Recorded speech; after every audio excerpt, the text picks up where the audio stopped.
when Robert Hale returned to his quiet countryside home seeking peace after a near-fatal heart attack. The last thing he expected was to find strangers living inside. A young woman, Lily Carter, and her 2 children had taken shelter there with nowhere else to go. Furious yet conflicted, Robert prepared to throw them out until one desperate plea changed everything. Robert Hale had envisioned only one thing when he turned his car off the cracked asphalt road and onto the narrow dirt path leading toward his countryside home of silence and recovery. After weeks of hospitals, alarms, needles, and the terrifying moment when his heart nearly stopped, his doctor had given him strict orders: no stress, no work, no surprises. Robert clung to the promise of peace the way a drowning man clings to drifting wood. His late grandfather's old property, tucked deep between rolling hills and overgrown fields, seemed the perfect place to heal. It had always been a quiet retreat, untouched for years and known only to a handful of locals. But the second he saw the house, a subtle alarm went off inside him. The wooden gate at the front, once weathered and gray, was now painted a bright, unexpected blue. Someone had fixed the hinges, too. They no longer groaned the way they always had. The garden, which he remembered as a graveyard of weeds, was now neatly trimmed, dotted with flowers, and alive with color.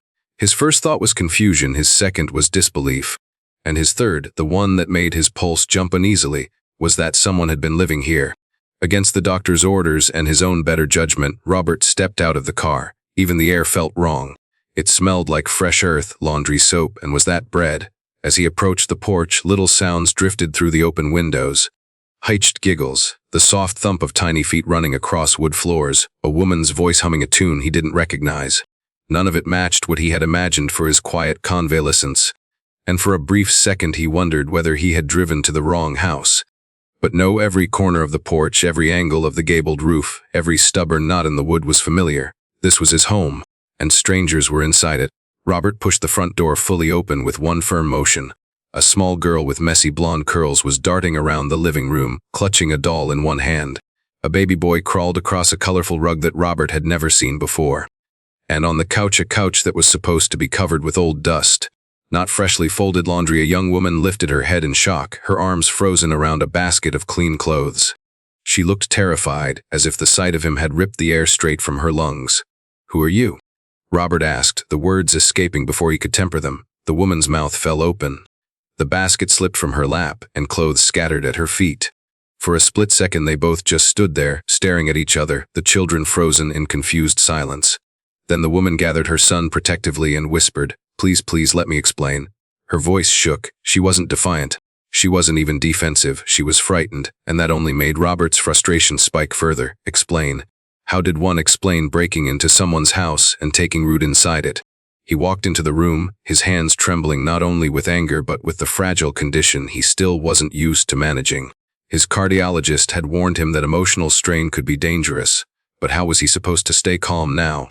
Everything he owned, every piece of the sanctuary he had expected to return to, had been touched, moved, altered by strangers. "This is my home," he said tightly. "I left it empty, not abandoned. You can't just walk into someone's property and live here."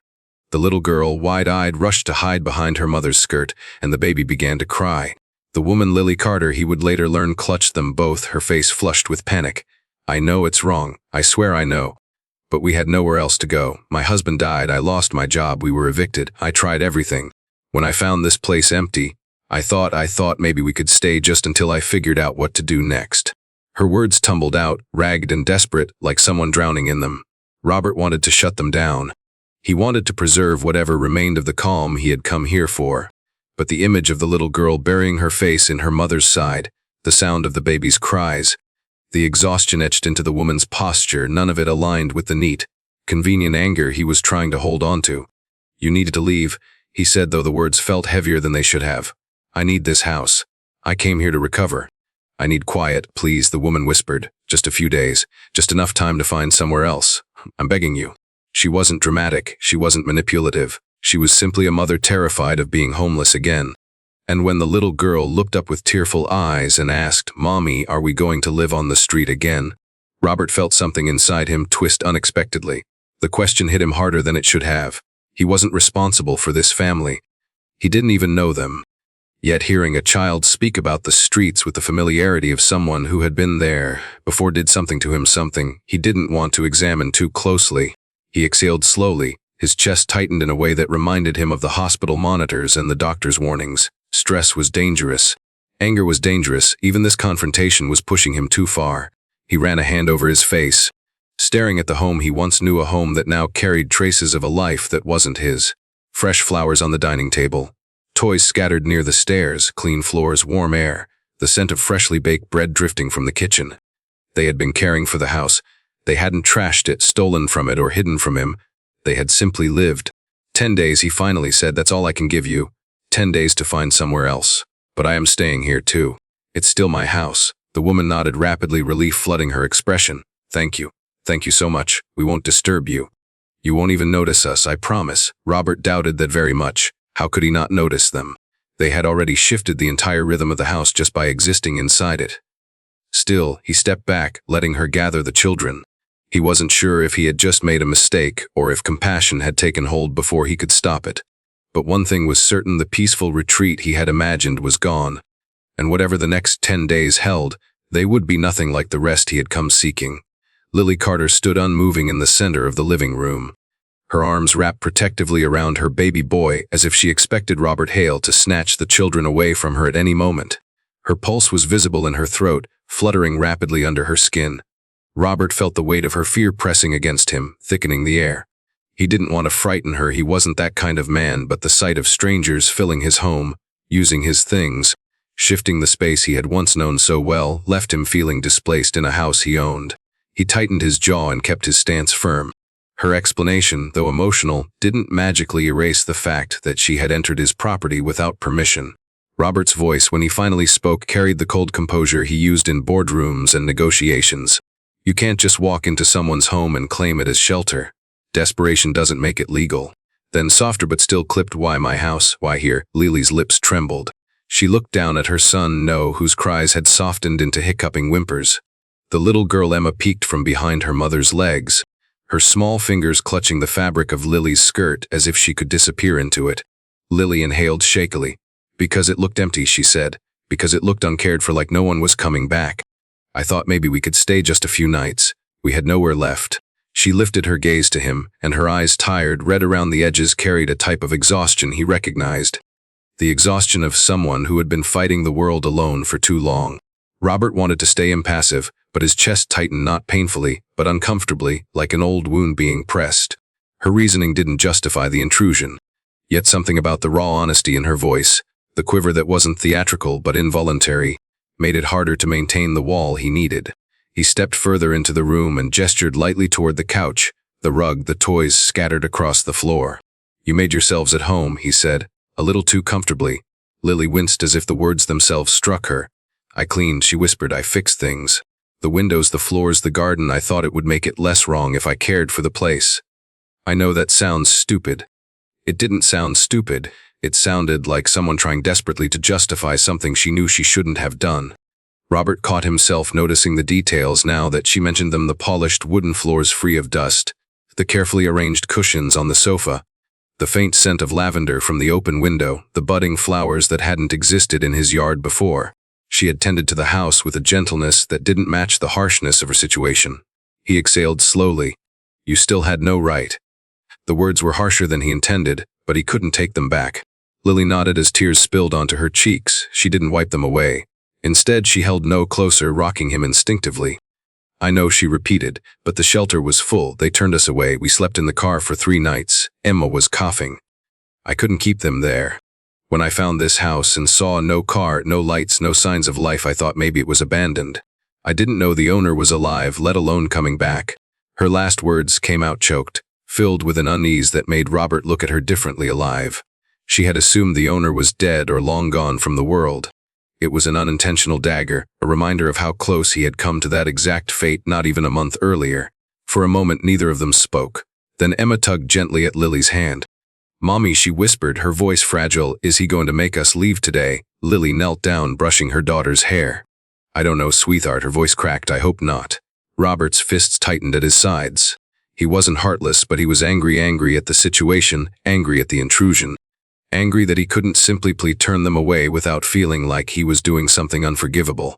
He raked a hand through his hair and turned away briefly, pacing near the fireplace. This is not what I came here for, he muttered under his breath. Lily heard him. He could see it in the way her shoulders drooped.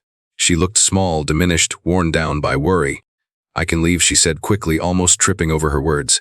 "Just give me a day or two. I'll pack everything. I'll find something. Please don't call the police.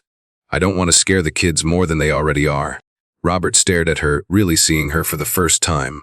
The clothes she wore were faded, stretched at the seams, washed until the colors dulled. Her shoes were scuffed and nearly falling apart. No's tiny jacket looked too thin for cold nights. And Emma, though trying to appear brave, clung to her mother like the world outside was made entirely of sharp edges. "Why didn't you ask for help?" he asked at last. Lily let out a humorless laugh, short, breathless, painful. "Who was I supposed to ask? My family is gone. My husband's family blamed me for his death. My landlord wouldn't wait one more week for rent, and strangers," she hesitated. "Strangers don't help people like me without asking something in return." Robert knew exactly what she meant. Society wasn't kind, especially not to widowed mothers with nowhere to go. But kindness didn't erase the legality of her actions, nor did desperation. He took a slow step toward her. "I'm not calling the police," he said, and saw her entire body sag as if she'd been holding her breath for hours. "But you can't stay indefinitely. I need this place." Lily nodded repeatedly. "I understand. I truly do. Just a few days. Enough for me to call employers, check apartments, maybe find somewhere cheap. I'll work for it. I'll clean, I'll cook. I'll fix whatever needs fixing. I don't want charity. I just don't want my kids sleeping in the car again." The H in her voice lodged itself somewhere deep in Robert. He didn't want charity either, not in the form of emotions or responsibility or involvement. Yet the thought of pushing them out, of seeing that fear turn into despair on her face or hearing Emma's cries echo as they walked into uncertainty, made him feel heavier than the guilt of letting them stay. He inhaled sharply, then spoke with finality. 10 days, that's all I can give you." Lily's eyes widened, overflowing with gratitude and shock. She bowed her head as though receiving grace she didn't think she deserved. Thank you so much. I promise we won't trouble you. You'll barely notice us." Robert doubted that deeply. There was no world in which he could ignore the existence of a woman and 2 children living under the same roof. But he didn't say anything. He simply stepped back, letting her gather her children close. The decision felt reckless, uncharacteristic, but it was the only one he could live with. He glanced once more at the house, cleaner, warmer, filled with traces of a life that wasn't his. He had wanted peace, predictability, a quiet place to heal. Instead, he had walked into a storm disguised as a family. And whatever tension filled the room now, he sensed only the beginning of it. The agreement hung in the air between them long after the words left Robert's mouth, as though the room itself needed time to absorb what had just happened. 10 days, a compromise neither of them had expected when the confrontation began. Lily stood completely still for several seconds, her chest rising and falling with shaky breaths as though she feared even moving might make him change his mind. When she finally nodded, it was with the desperate gratitude of someone who had been clinging to a cliff edge and had just been offered a rope. "Thank you," she whispered, her hand trembling as she stroked the back of baby No's head. "We'll stay out of your way, I promise." Robert wasn't naive enough to believe that. 3 people, one of them a toddler, weren't exactly easy to overlook. He forced himself to take a steadying breath, reminding his body that stress was dangerous now, that his heart needed calm. His doctor, Dr. Harris, had drilled that fact into him for weeks, and yet here he was, taking on a situation that practically guaranteed complication. He glanced around the house again. It was no longer the abandoned escape he'd expected. It looked lived in, cared for, even healed in a strange way, something his own body was still struggling to achieve. 10 days, he repeated, more to anchor himself than to remind Lily. "After that, you'll have to be gone. I need this place." She nodded again. "I understand." Emma peeked at him from behind her mother's skirt, her big eyes tracking his every movement. She looked both scared and curious, like an animal deciding whether he was dangerous or simply unfamiliar. Robert had never been good with children. His work consumed most of his adult life. He rarely spent time around families, and he'd certainly never been responsible for calming a frightened child. He cleared his throat awkwardly and took a few steps back, granting them more space. "I'll get my things from the car," he muttered. It gave him an excuse to retreat before his heart rate climbed any higher. Outside, the cold breeze hit him immediately, refreshing but sharp. He inhaled deeply, filling his lungs until the tightness in his chest eased. The driveway was quiet, the dust around his tires barely starting to settle. He leaned against the car for a moment, pressing his palms to the cool metal. 10 days, what was he thinking? He was a man recovering from a heart attack, not a volunteer for a sudden, unexpected domestic arrangement. He should have been stricter, or at the very least rational. But rationality had a hard time competing with the look on Lily's face when she begged him not to call the police. or Emma's trembling voice asking if they would be forced back to the streets. A deep part of him, a part he hadn't acknowledged in years, couldn't endure the idea of turning away a mother and her children who had nowhere else to go. 10 days, he murmured again, almost in disbelief. After a minute, he opened the car trunk and removed his suitcase and duffel bag. It was strange carrying his belongings into a house that no longer looked like his own. When he stepped back through the front door, Lily had already begun gathering the scattered laundry, stuffing clothes back into the basket while keeping No balanced on her hip. She had positioned Emma beside the staircase and instructed her softly not to run. The little girl stood obediently, hugging her doll to her chest. Lily looked up him the moment he crossed the threshold, her expression cautious, almost apologetic. "I cleaned the guest room," she said quietly. "I didn't touch the master bedroom. I wasn't sure if you'd want it the way it was." Robert paused. The master bedroom had been untouched for years, left exactly as he remembered it. But he didn't want to think about that part of his life, not today. "The guest room is fine," he replied. "Thank you," she nodded quickly, as though his acceptance was a relief she hadn't expected. "I'll show you." He followed her down the hallway, noticing details he'd previously ignored: the repaired light fixture, the absence of dust on the floorboards, the faint scent of lemon cleaning solution lingering in the air. Lily had been here long enough to change the entire atmosphere of the house.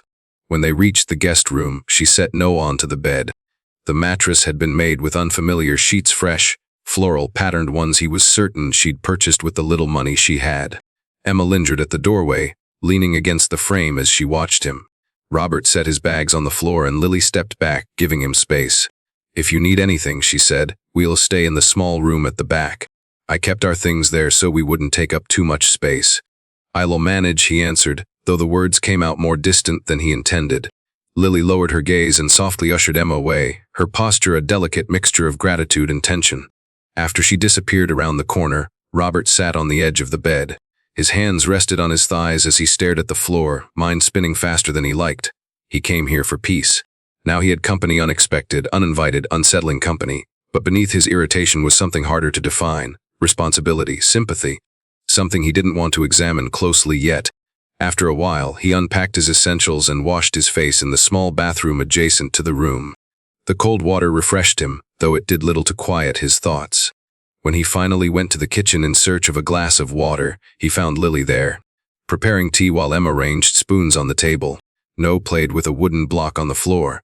The domestic scene clashed with his memory of the place. He'd never associated this house with warmth or family. Seeing it now filled with life, small, chaotic, fragile life, felt foreign. Lily looked up the moment he entered. "I'm just making something warm for the kids," she said quickly.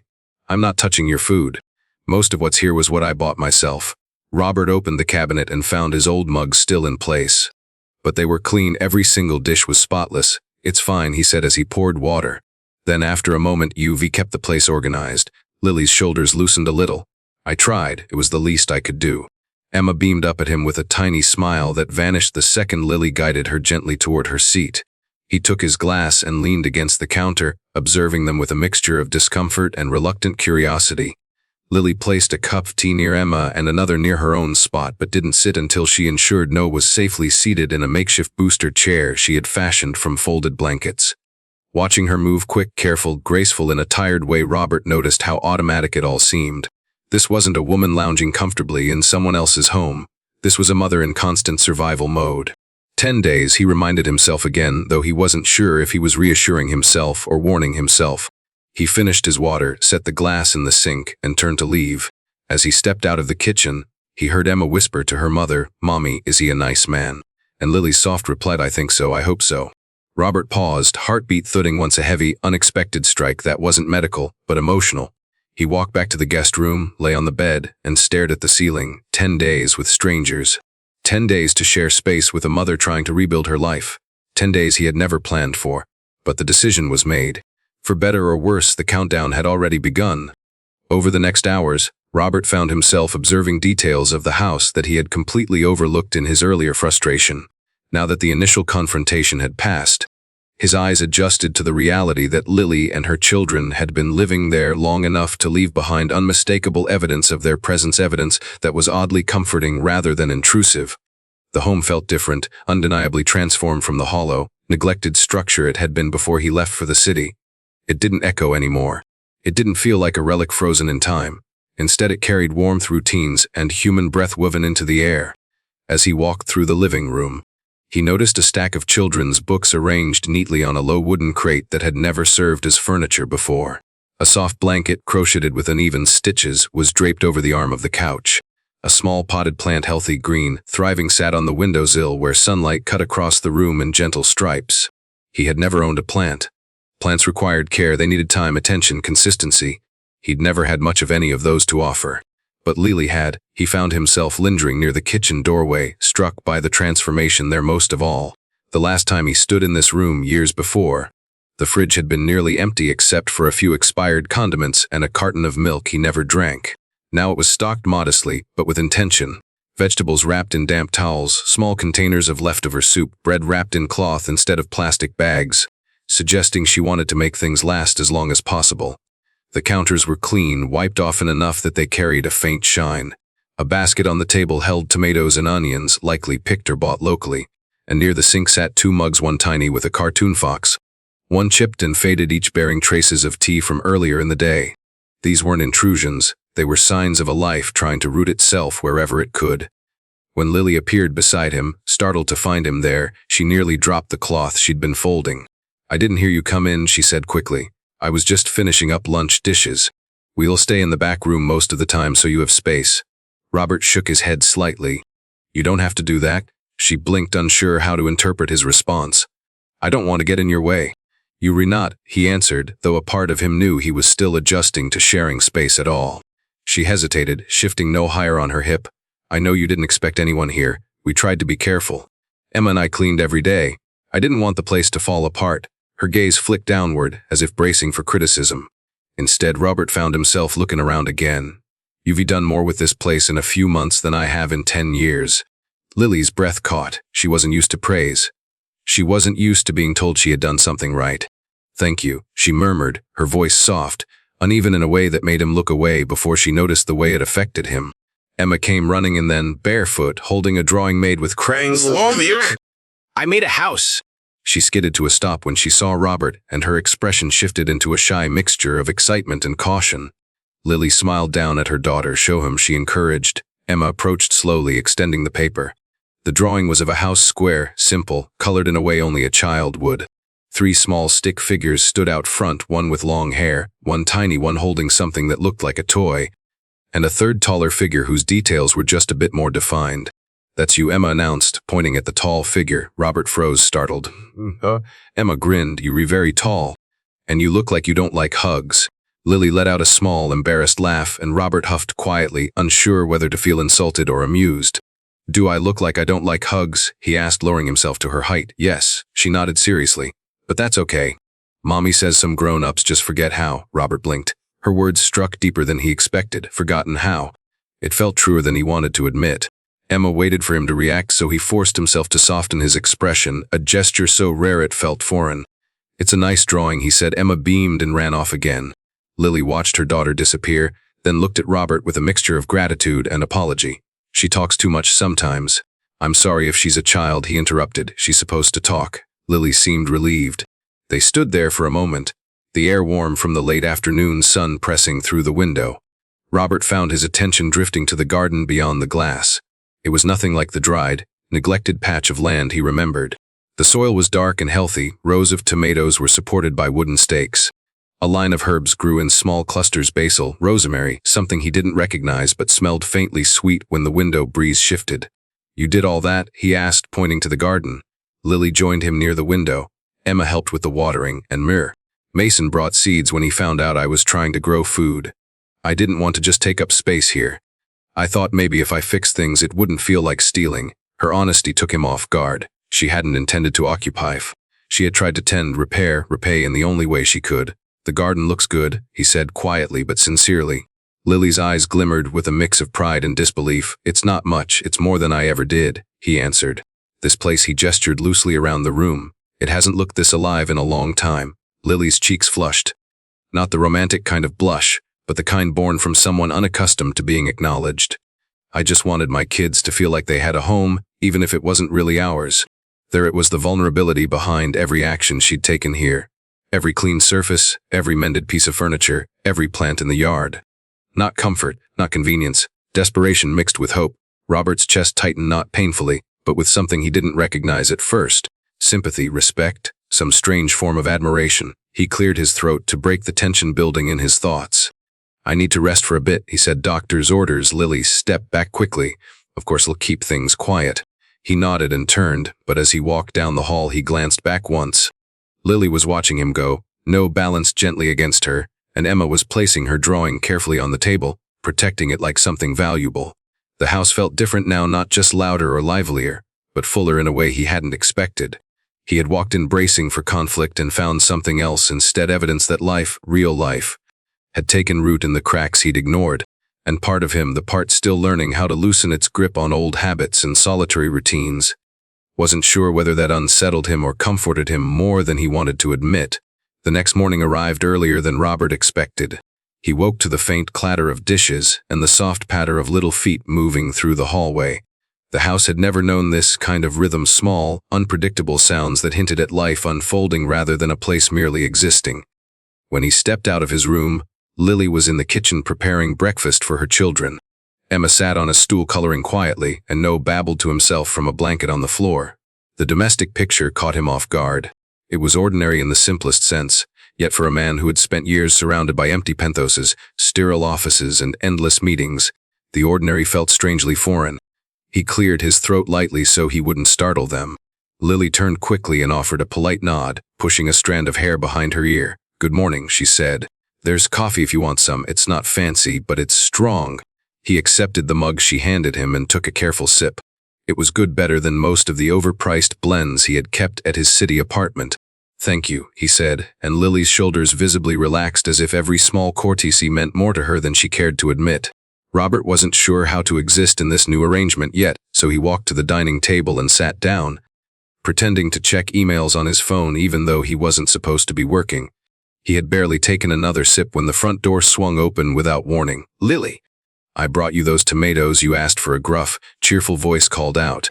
A tall, gray-haired man stepped into view holding a brown paper bag and wearing muddy boots. His eyes landed on Robert, and he froze mid-step, then his brows shot up with recognition and excitement. Well, I'll be damned. You must be the famous Robert Hale. The bag nearly slipped from Robert's hands as confusion washed over him. Famous? For what? And how did this man know him? Lily rushed in from the kitchen, her daughter trailing behind. Mason, she blurted, flustered. You didn't have to come this early, but the old man wasn't listening. His grin widened, and he marched straight up to Robert like they had known each other for years. Pleasure to meet you, son, he sticking out his hand. Robert shook it automatically, still trying to decipher what was happening. Lily's told us plenty about you. Robert blinked. She has. Lily went stiff, her face turning crimson. No, I mean I told him that the owner might return one day, not Mesh. Mason waved her off with the casual authority of someone who had long outgrown embarrassment. Nonsense! You said he was a good man, hard-working, took care of business in the city, and that you hoped he'd be kind when you finally met. Lily covered her face with her hand. Robert stared at her, startled by the confession. Lily avoided his gaze entirely. The old man leaned closer and whispered conspiratorially, and I gotta say, you two make quite a pair. The whole town's been curious when you'd finally show up and meet your lady. Robert choked on his coffee. My what? Lily nearly dropped. No, Mr. Mason, that is absolutely not what I said. The man shrugged as if the distinction didn't matter. I must have mixed the words around a bit, but you can't blame me. You described him with so much fondness. Robert stared. Lily looked like she wanted the floorboards to swallow her whole. Emma, meanwhile, watched the exchange with fascination, as if witnessing a drama more entertaining than her morning cartoons. I never. Lily's voice cracked in frustration. Mr. Mason, I barely even know him. Well, you do now, he replied, completely unfazed, and if you ask me, the kids already adore him. He nodded toward Emma, who was smiling up at Robert with her usual shy admiration. Robert's mind spun. Of all the outcomes he'd expected when he agreed to let Lily stay for 10 days, being mistaken for her distant partner wasn't even on the list. Just to be clear, Robert said firmly, directing his words at the enthusiastic elder, Lily and I are not anything. Mare.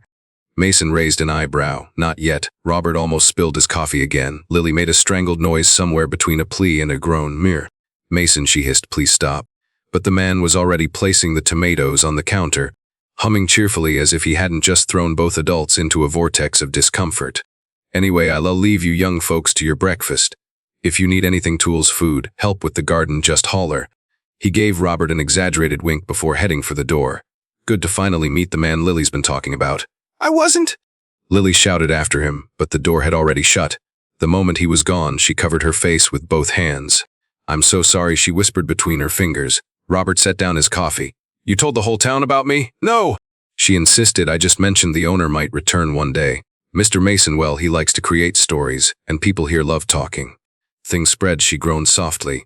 I swear I never said we were together. Robert wasn't offended, just bewildered. The idea of being part of a rumor mill in a small town felt strangely intimate and oddly invasive at the same time. It's fine, he said slowly, just unexpected. Lily finally lowered her hands. Her cheeks were still flushed, and she looked genuinely mortified. I promise I didn't try to make anything sound romantic. I was just trying to explain why I was keeping the house clean. Robert leaned back in his chair, a reluctant smile tugging at the corner of his mouth. You called me a good man. Lily's eyes widened. That was before I met you? Oh, he replied with dry amusement. Good to know, she huffed in embarrassment.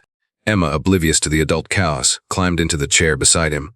Mr. Mason said you were Mommy's friend, she said brightly. Robert blinked at her.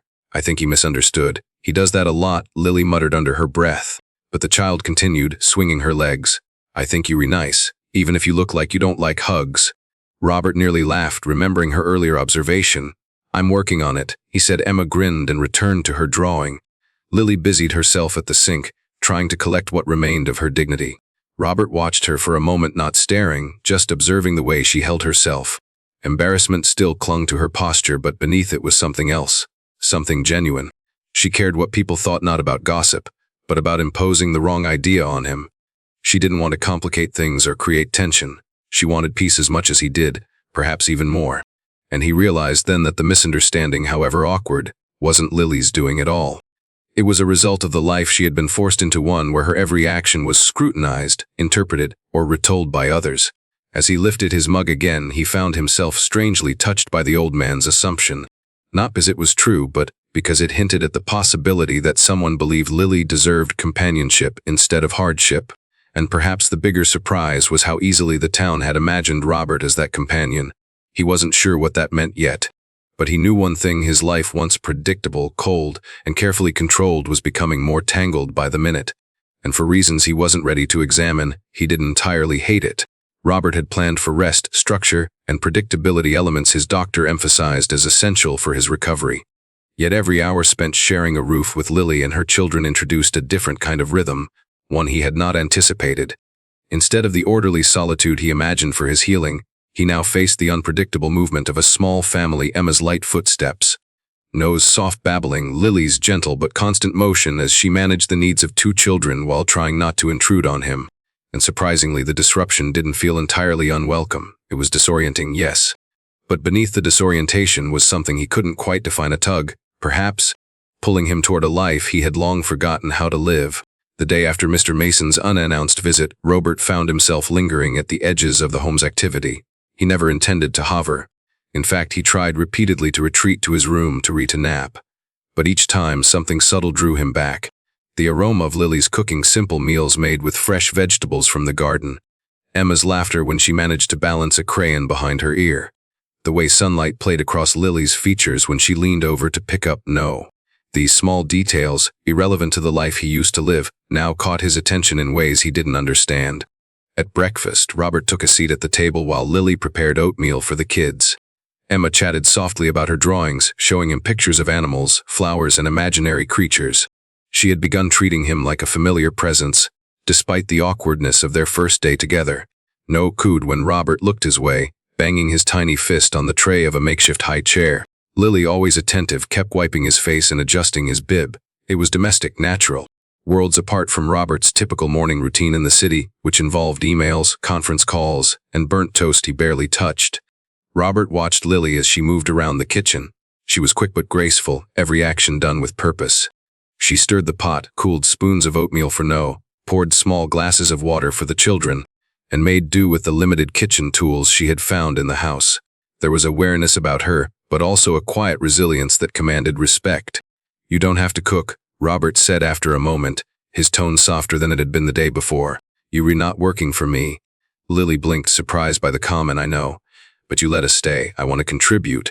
You don't need to contribute, he said, not like this. "It's not about owing you," she replied, stirring the pot again. "It's about keeping the place running. Cooking helps me feel like I'm doing something right."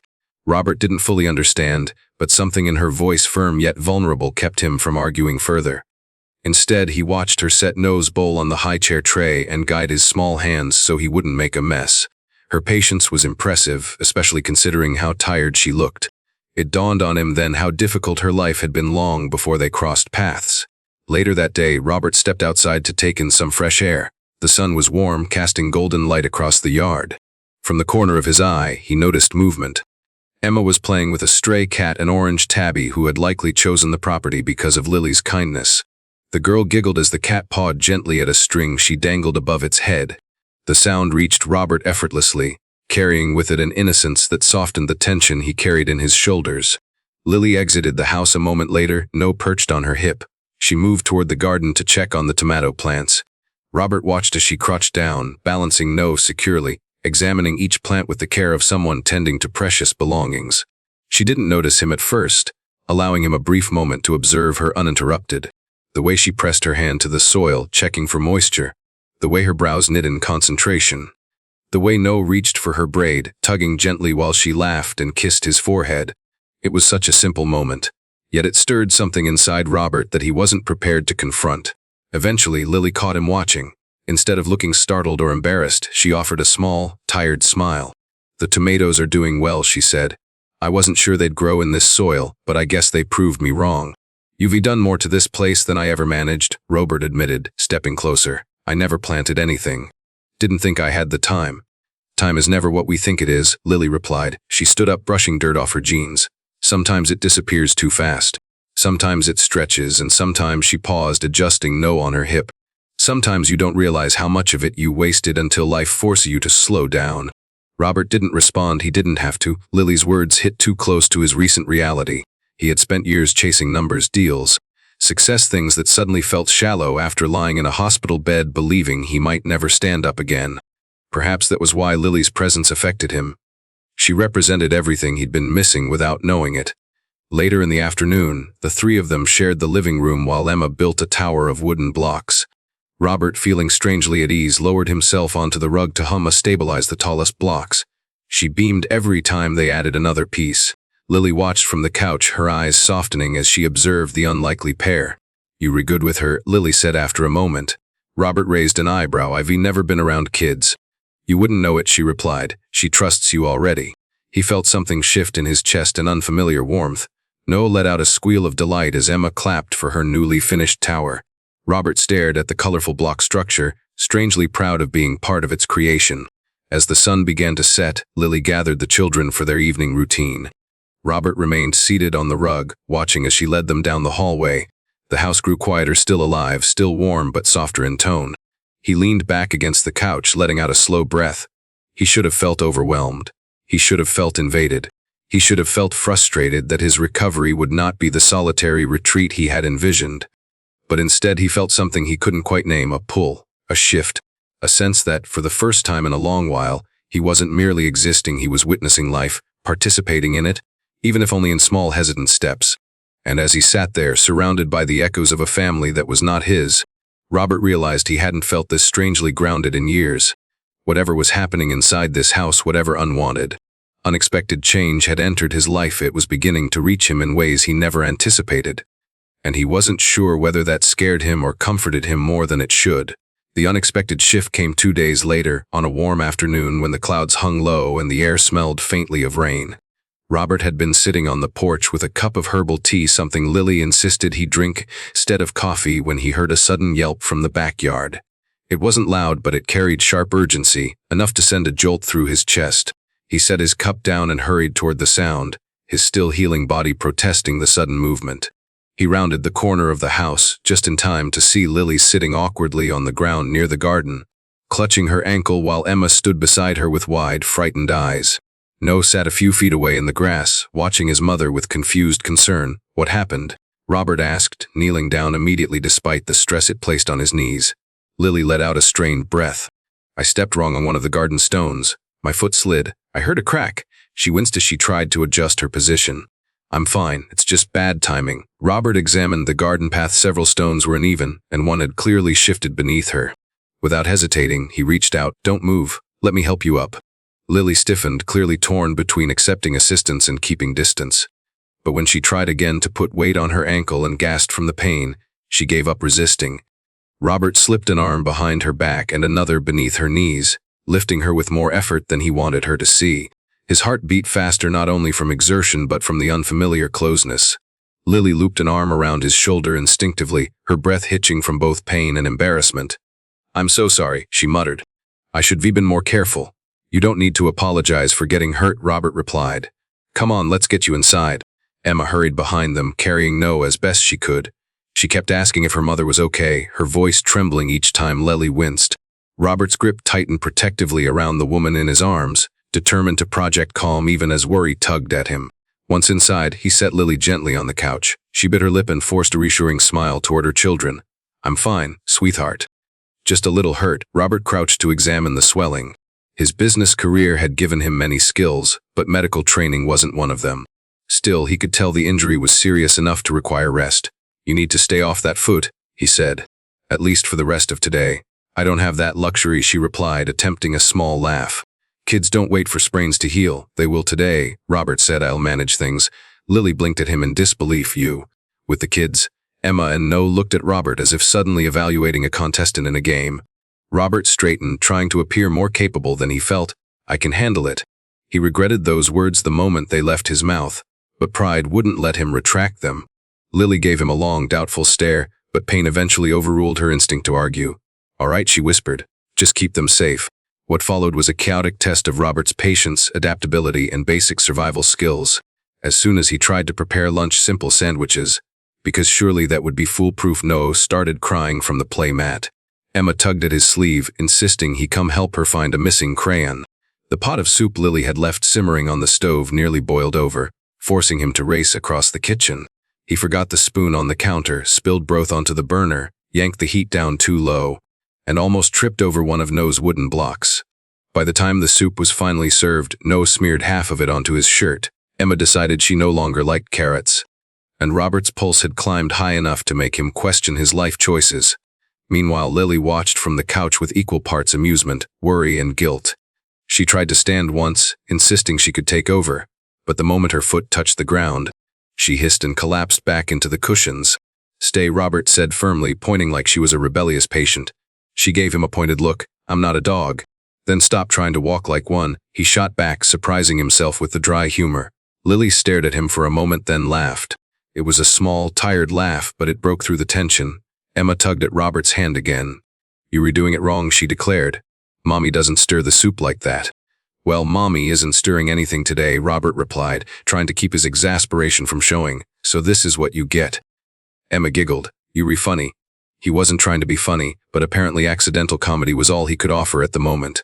After lunch, he carried No for nearly an hour because the baby refused to stay in the makeshift high chair. No clung to his shirt like a small octopus, burying his face into Robert's shoulder. The tiny weight felt unfamiliar yet grounding. Emma sat cross-legged on the rug, drawing pictures of what she called the adventure of Soup Day, which featured him as a frazzled stick figure. At one point, she proudly showed Lily a drawing of Robert holding a pot of soup with flames shooting out the sides. Lily tried to stifle her laughter, covering her mouth with her hand. I'm glad you re-amused, Robert muttered, though a reluctant smile tugged at his lips. Later, when No finally fell asleep on Robert's chest, Emma curled up beside him with her crayons. The house felt warm not from the heater or the afternoon sun, but from something invisible, something woven between them. Robert shifted carefully, afraid to wake the baby. You were good with them, Lily murmured from the couch. Her voice was soft, touched with gratitude. Robert shook his head lightly. I'm improvising, that's what parenting is, she replied, one long improvisation. He looked at her, then really looked. Her injured foot was elevated on a cushion. Strands of hair had fallen loose from her braid, framing her face in a way that made her look younger, yet more fragile. She watched her children with tenderness that radiated through the room, and she watched him with something else, an unwritten appreciation that made his chest warm. Thank you, she said quietly, for today. I know this wasn't what you signed up for. Robert swallowed, caught off guard by the sincerity in her expression. It's fine, he answered, though the word felt too small for what the day had meant. when Emma eventually nodded off beside him and No slept soundly against his chest, Robert found himself pinned to the couch by the peaceful weight of two trusting children. He didn't dare move. Lily watched him for a long time, her eyes soft and full of emotions she didn't voice. Robert felt something shift inside him again, slow, subtle, but impossible to ignore. For years he'd built walls that kept people at arm's length. Work had filled his life with pressure but not meaning. Success had granted him wealth but not connection. Yet here he was holding a sleeping baby covered in crayon marks, smelling faintly of spilled soup and feeling more human than he had in a long time. Lily smiled gently from the couch. "You're natural," she whispered. Robert scoffed. "I'm a temporary disaster, nothing more." "Maybe," she said softly, "but you're remaking the disaster kinder." And in that peaceful, unplanned moment surrounded by warmth he never expected, Robert realized he was beginning to feel something he hadn't felt in years. Not comfort, not contentment, something deeper, quieter, and infinitely more dangerous. He was letting them in, and he didn't know how to stop. The morning had begun with unusual ease. Lily's ankle, though still swollen, had improved enough for her to hobble short distances with support. Robert insisted she stay seated, but she managed small tasks, folding laundry, reading to Emma, and rocking No to sleep while he handled whatever physical work was needed. The chaotic day of her injury had somehow pulled them into an unexpected rhythm. The children treated Robert as though he had always been part of their routine. Lily watched him with a softness she didn't bother trying to hide anymore. And Robert himself, though he tried to maintain distance, found his thoughts drifting toward them even when he tried to focus on emails or the book he'd brought from the city. The house, once empty and lifeless, now carried a warmth that wrapped around him subtly, like a sweater worn in without him noticing when he first put it on. But ease, he learned, never lingered long in a life that had been running on borrowed time and borrowed shelter. The knock on the door came in the late afternoon, sharp, confident, almost impatient. Robert froze mid-step. Lily looked up from the couch, instinctively gathering No into her arms. Even Emma paused mid-crayon stroke, her expression curious but uneasy. Robert knew immediately who it was before he even opened the door. Only one person in his life knocked like she expected the world to rearrange itself to her schedule. Victoria. She stood on the porch dressed in tailored slacks, a white blouse that probably cost more than anything he owned here, and heels entirely unsuited to the countryside. Her makeup was flawless, her dark hair styled to perfection, and her arms crossed in a posture that declared she was already annoyed. "Robert Hale," she said, brushing past him before he could speak. "Let's talk." Her perfume filled the air, too strong, too polished, too foreign for the old house she had just barged into. Robert shut the door, trying to brace himself for the storm she always brought. "What are you doing here?" he asked. "You missed 2 meetings, she said sharply. "You were ignoring your phone. Investors are asking questions, and your legal team is panicking. I had to drive 3 hours to find you because apparently you're allergic to communication now." Robert felt his shoulders tighten. "I told you I needed time off, yes," she snapped, disappearing No. Before he could respond, her gaze drifted toward the living room. She froze. Lily had risen halfway off the couch, uncertain, holding No protectively. Emma hovered beside her. The scene unfolded with a painful kind of awkwardness, 2 worlds colliding with no warning. Victoria's eyes widened, sharp as glass. "Who?" she began slowly. "Are they?" Robert opened his mouth, but Lily beat him to it. "I'm Lily," she said quietly. "These are my children." Victoria blinked, once, twice. Then she turned toward Robert with a cold, cutting smile. "I see," she murmured. "So this is why you disappeared." "No," Robert said, trying and failing to keep his voice steady. "It's not what you think, really." Victoria stepped closer, heels clacking against the wooden floor. "Because it looks like you abandoned your responsibilities to play house with a woman you barely know." The words struck Lily visibly. Her cheeks flushed in embarrassment. She tried to shift No to her other hip, but her injured ankle made her wobble slightly. Robert instinctively stepped forward, steadying her with a hand on her elbow. Victoria's brows shot up. "Wow, that's fast." "Stop," Robert said, his tone cooling. "You're being rude." Victoria laughed, a sharp, humorless sound. "Rude? I drove here because I thought you were dying. Imagine my relief when I walk in and see you very much alive and apparently rescuing strays." Lily stiffened, but she didn't speak, her pride forcing her to stay upright even as humiliation washed over her. Robert felt a pulse of anger rise. "They were not strays," he said. "They were people." Victoria waved the comment away. "Whatever you want to call them. Just tell me why they were in your house." Lily swallowed hard. "We were leaving soon," she said softly. "Robert was kind enough to give us a few days to find somewhere else. We don't want to cause trouble." Victoria turned toward her with a stare that could have frozen water. "I didn't ask you." Robert stepped between them before Lily had to endure any more of her diminishing tone. "Lily is my guest," he said. Don't speak to her like that. Victoria blinked again, taken aback for the first time. Your guest. Her voice flattened with disbelief. Since when do you let strangers live with you? Since I chose to, he replied. It's my house. Lily watched the exchange with a mixture of guilt and confusion. She had spent her life avoiding conflict, not causing it. The idea that she could be the reason behind tension between Robert and someone from his world made her chest tighten painfully. Robert, she whispered, tugging lightly on his sleeve, you don't have to defend me. She's right. I shouldn't be here. No, he said firmly, turning toward her. She's not right. Victoria scoffed, rolling her eyes. You've lost it, she muttered. Completely, she stepped closer, dropping her voice. This woman is using you. Don't you see that? Lily's breath stuttered. Robert's jaw clenched. Stop talking, he said quietly, dangerously. But Victoria wasn't done. She never knew when to stop. You let her in, and now she's wormed her way into your life. Women like her always do. Desperation makes them creative. And don't think for a second that those kids don't factor into the equation. Sympathy is a powerful tool. Lily didn't cry, though her lip trembled. But what hurt her most wasn't the insult, it was the fear that it might cause Robert to reconsider everything he had done for her. She took a small step away, clutching No tightly. I'll pack our things, she said, voice strained. We'll leave today. Robert turned, alarm flashing across his features. No. Lily, don't, it's better this way, she whispered. I don't want to ruin your life or your work. I don't want people thinking I took advantage of you. You didn't, he insisted. But Lily couldn't meet his eyes. She limped toward the hallway, Emma following with confusion in her big eyes. Robert faced Victoria then, his expression dark with a kind of anger she had rarely seen from him. You had no right, he said. Victoria crossed her arms. I had every right. I'm trying to save your career, and apparently your reputation. Robert shook his head slowly. Get out, Victoria's eyes widened. Excuse me? You heard me, she hesitated, shocked. You were choosing her over your own future. I'm choosing decency, he replied, something you seem to have forgotten. Victoria stood frozen, speechless for the first time in their long, turbulent professional relationship.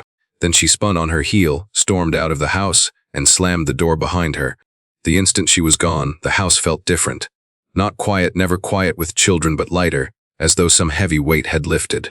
Robert exhaled, rubbing his forehead, but the relief didn't last long. Lily was packing. He could hear drawers opening and closing.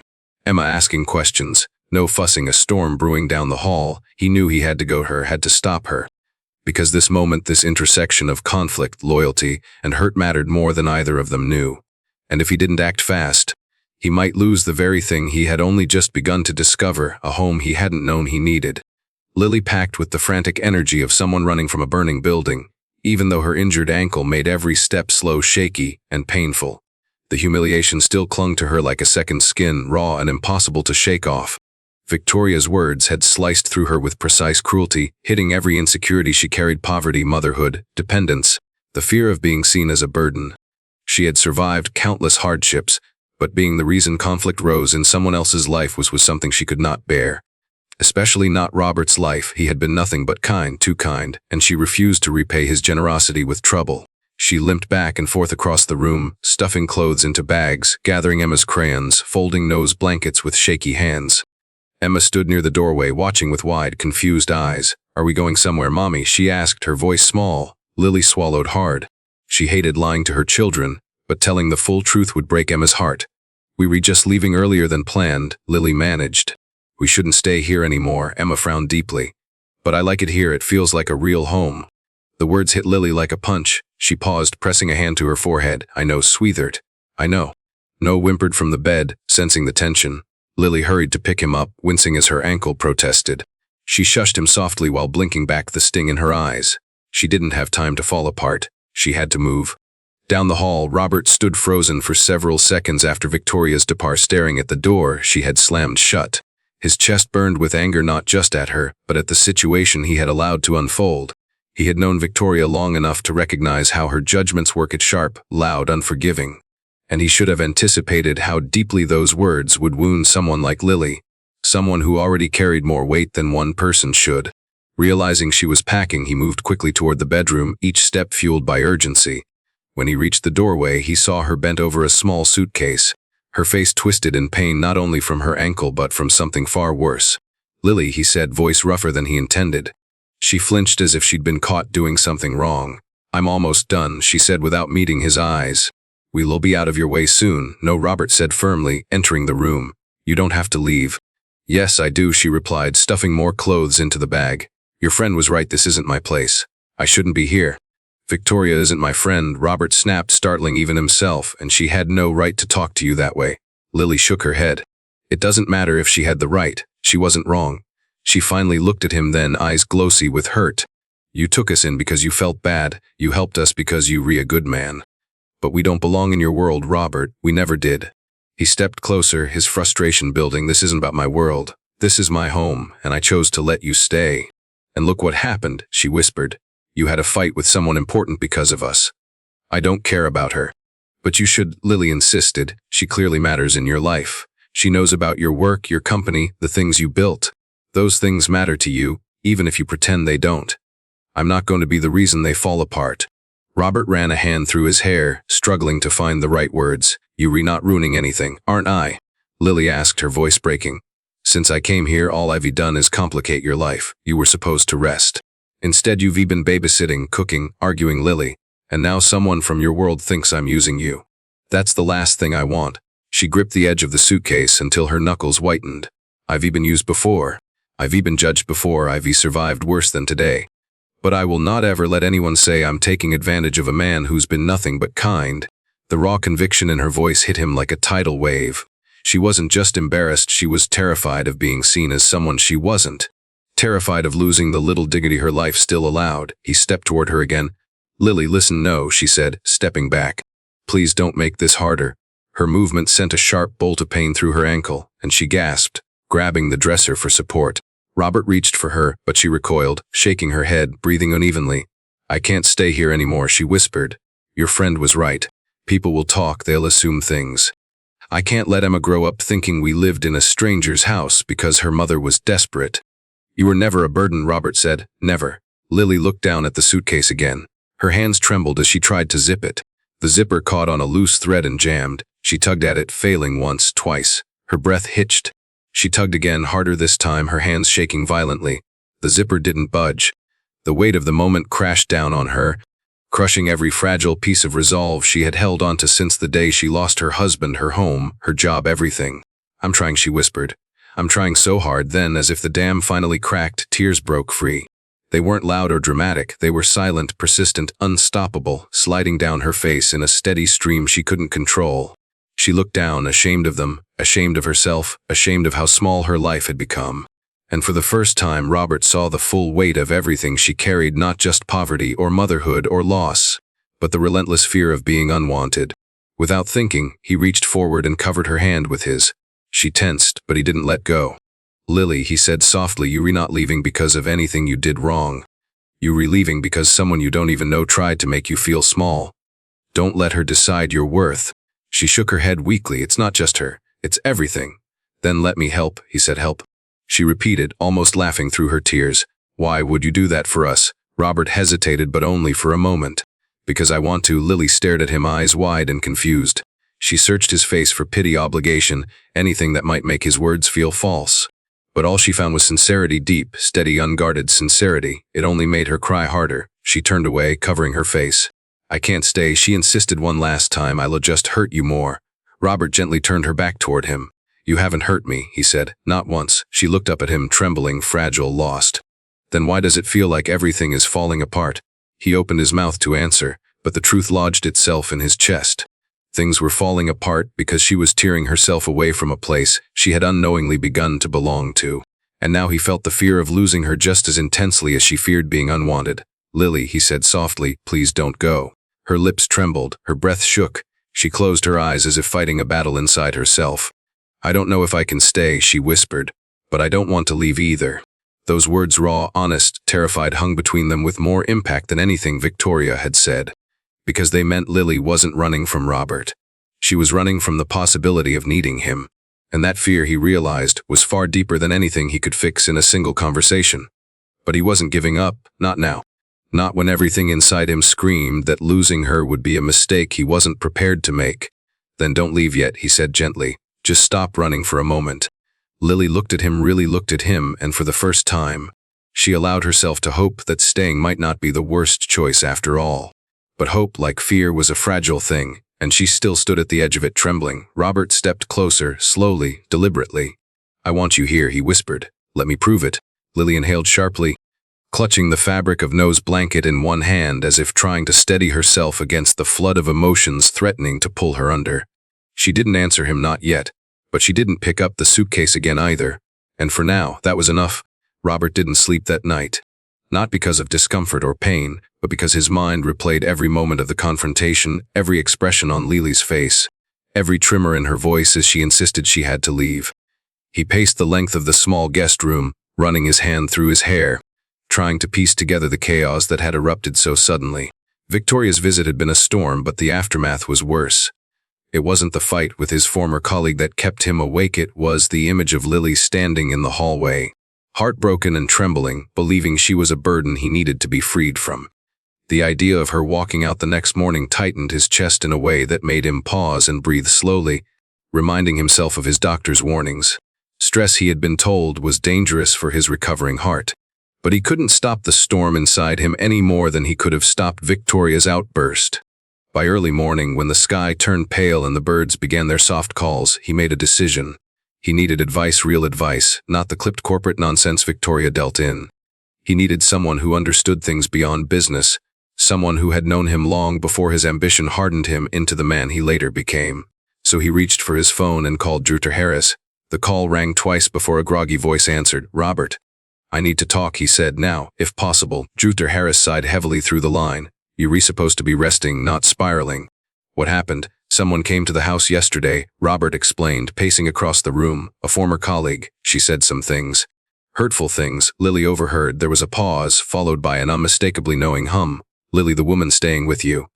"The one with the 2 children?" Robert hesitated. "Yes, I see," the doctor said. "And now you're upset because she wants to leave." "She wasn't supposed to get hurt," Robert muttered, rubbing his forehead. "I didn't want her to feel like she didn't belong here. But she does belong there, at least to you." The statement hit Robert hard. He leaned against the dresser, exhaling. "Is it that obvious?" To anyone paying attention, Dr. Harris replied, "Robert, you were not calling me because you were worried about your heart. You were calling because you were afraid of losing her." Robert didn't deny it. He didn't have the energy to pretend. "I don't know what to do," he admitted. "I'm not good at this. She's been through so much. I don't want to make it worse." Dr. Harris's tone softened. "Then tell her the truth. Tell her she matters. Tell her she isn't a burden. People like her, people who've been mistreated, abandoned, overlooked, they don't believe kindness lasts. They need reassurance and consistency." Robert swallowed, feeling how painfully true that was. "What if she still leaves?" he whispered. "Then at least she'll leave knowing she wasn't unwanted," the doctor said. "But if you do nothing, if you pretend you don't care, she will walk out of your life because she thinks you will be relieved to see her go. And you and I both know that's not the case." Robert didn't respond. His throat felt tight. "Robert, Dr. Harris added gently, "Not everything has to be complicated. Sometimes the simple truth is enough." After they ended the call, Robert stood at the window and watched the early sunlight paint the fields. For the first time in years, he felt something like clarity settling into place, quiet but powerful. He needed to talk to Mason next. The old man seemed to have his finger on the pulse of everything in that small town, including people's emotions. And whether Robert wanted to admit it or not, the elderly neighbor had made some observations that now seemed less ridiculous than they had the day before. He found Mr. Mason in his garden, tending to a row of beans. The old man straightened when he saw Robert approaching. "Well, look who's up early," he said. "Trouble at the house?" Robert nodded, though the answer was heavier than he wished to voice. "Victoria showed up yesterday." Mr. Mason let out a groan. That explains the thunder I felt in my bones. She said some things to Lily. I figured she might." Mr. Mason dusted dirt from his hands. "That woman has a way of making anyone feel like they were 2 inches tall." "What did she do?" "Judge her clothes, her kids." "Worse," Robert admitted. "She said Lily was using me." The old man's face hardened. "Did you correct her?" "Yes," Robert said. "But the damage was already done. Lily was packing to leave last night. And you let her?" Mr. Mason raised an eyebrow. "I told her she didn't need to go. But she still thinks she's making things worse for me." "Mere." Mason studied him, his eyes narrowing as though he were looking through layers Robert didn't know he had. "And how do you feel about her leaving?" Robert looked away. "I don't want her to." "Then tell her," the old man said simply. "Tell her she's welcome. Tell her you care. You think she'll assume you want her to stay. People like her don't assume anything. They protect themselves. They've been let down too many times." Robert clenched his jaw, feeling the truth settle deeper. Mr. Mason softened his tone. "Look, son, that woman's been through hell. But she's strong, stronger than you realize. She just needs someone to stand by her for once. Robert exhaled slowly. I don't know how to be that someone. You don't need a manual, Mr. Mason chuckled. Start with honesty. And don't let her walk out before you say what matters. Robert nodded. The old man's advice, though straightforward, felt like a hand steadying his shoulder. After returning to the house, he found Lily in the kitchen, her eyes tired, her movements slow. She was clearly still planning to leave, even if her suitcase remained open and half-packed. Emma was drawing quietly at the table. Noah played with a wooden block, babbling to himself. The domestic scene, which once had startled Robert, now struck him with something that felt dangerously close to longing. He approached carefully. Lily, he said, his voice steady. She looked up and he saw it again, the fear she tried so hard to hide.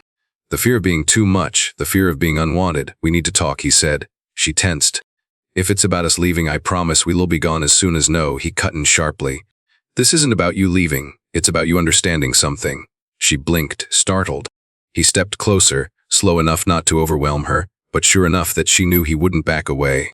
You didn't cause the argument yesterday, he stated firmly. Victoria did, and she was wrong. Lily tightened her grip on Noah's blanket. She wasn't wrong about everything, yes, Robert said she was. Lily fidgeted, looking away. I don't want people thinking I don't care what people think, he said, surprising even himself with the intensity behind the words. She looked at him then, fully, and something in her expression softened, but only slightly. Lily, he continued, voice quieter now, I want you here, not out of pity, not out of obligation. I want you here because this house feels different with you and the kids in it. Better, her eyes widened. Robert, you matter, he said before she could finish. You and your children matter. Emotion flickered through her gaze, hope, fear, confusion all tangled together. I don't want you to leave, he whispered. Not because you feel pushed out, and definitely not because someone else made you feel small. Lily swallowed hard, tears gathering in her lashes. I don't know what to say, she whispered. Just say you won't leave yet, he replied. She hesitated, trembling. Then, in a voice barely above a breath, she whispered, okay. Relief washed through him, warm, unsteady, overwhelming. It wasn't a final answer. It wasn't a promise, but it was enough for now. The next few days unfolded gently, as though the house itself understood how fragile everything had become and decided to hold its breath for them. Lily didn't leave, though she still moved with caution, as if expecting Robert to change his mind at any moment. She walked lightly, spoke carefully, stayed out of his path as much as she could, an invisible dance of gratitude and fear. Robert noticed every hesitant glance, every moment she paused before entering a room, every time she almost apologized for something that required no apology at all. It bothered him more than he wanted to admit. He didn't want her afraid of him. He didn't want her to feel like a temporary guest holding her breath for 10 days. He wanted her comfortable. He wanted her safe. He wasn't ready to say what he wanted, not even to himself. The children, however, adapted quickly. Emma resumed following Robert around the house like a quiet shadow, carrying her crayons or tiny animal toys. No crawled after him as though convinced Robert's shoes were the most interesting objects in the world. Their presence felt surprisingly grounding. Even during moments when stress threatened to tighten his chest, the children had a way of steadying him. Emma would tug at his pant leg, holding up a drawing of a flower or a sun with too many rays. Noah would pat his knee with sticky hands and giggle. Lily would watch, soft-eyed and startled each time he didn't pull away. He found himself lingering in the living room, drifting closer to the warmth of their small routines. Some days he helped Emma build towers. Other days he carried Noah around the kitchen while Lily cooked, pretending the baby was helping stir the pot. He didn't understand how easily these tiny domestic fragments began weaving into the fabric of his days, but he didn't resist them. One afternoon, as Lily folded laundry on the couch, Robert joined her without being asked. She blinked in surprise but didn't protest. He reached for a pile of small shirts, Noves, soft and impossibly tiny, and folded them clumsily. Lily let out a small laugh before she could stop herself. What? He asked, half challenging, half amused. She smiled, shy but genuine. You fold them like you redifusing a bomb. He smirked lightly. Have you never done this before? Never, she asked. Not even your own laundry. I sent it out, he said, for years. Must have been nice, she murmured, eyes dropping to the blanket she was folding. Convenient, he corrected, not nice. Something flickered in her eyes, understanding, maybe. A recognition that convenience and kindness were not the same thing. She held up one of Noah's tiny socks. Are you sure you want to help with this? It's not exactly exciting. I've had enough excitement lately, he replied. This is fine, she nodded slowly and continued folding. Their movements were quiet but harmonious, their hands brushing now and then as they reached for the same piece of fabric. Each accidental touch sent a subtle shiver through Lily, one she hoped he didn't notice. But he did, every time. And each time something inside him tightened, not painfully, just intently. Later that same day, Robert found Lily outside on the porch, sitting with her injured ankle propped up on a cushion. She was brushing Emma's hair while the little girl hummed and kicked her feet. No sat in a laundry basket beside them, gnawing on a plush toy. The sunlight spilled across the porch, turning Lily's hair into a cascade of warm gold. Robert paused at the doorway, struck by the image before him, their small, imperfect family forming a picture that made his chest ache in an unfamiliar way. He stepped outside, leaning against the porch railing. Lily glanced up. "Hi," she said softly. "Hi," he replied. Emma barely looked at him before excitedly pointing to the white cat that had begun visiting their yard. "Look, Robert." Snowball came back. Snowball strutted across the porch with the confidence of a creature who knew she was adored. The cat approached Robert first, weaving between his legs as if laying claim to him. Lily chuckled. "Is that what this is?" he asked, watching the cat rub her cheek against his shoe. "Feels more like possession. You get used to it," Lily said. "Animals always sense things before people do, such as kindness, safety." He looked at her then, trying to understand whether she was talking about Snowball or him. She looked away too quickly to let him figure it out. The wind shifted, carrying the faint scent of the garden toward them. Lily brushed a stray lock of hair from her eyes. "I wanted to thank you again," she said quietly, "for letting us stay." "You already thanked me," he replied. "You don't need to keep doing it, I know," she whispered. "But I mean it, I was scared of leaving, of staying, of everything." She paused, fingers pausing mid-stroke in Emma's hair. "I'm still scared." Robert softened, lowering himself to take a seat on the railing near her. "I'm scared," he admitted. Her head snapped up slightly. She hadn't expected that. "Of what?" "Of getting used to things I'm not supposed to have," he said. His eyes, for a moment, dropped to the children, then lifted to hers. Lily swallowed. Her throat tightened.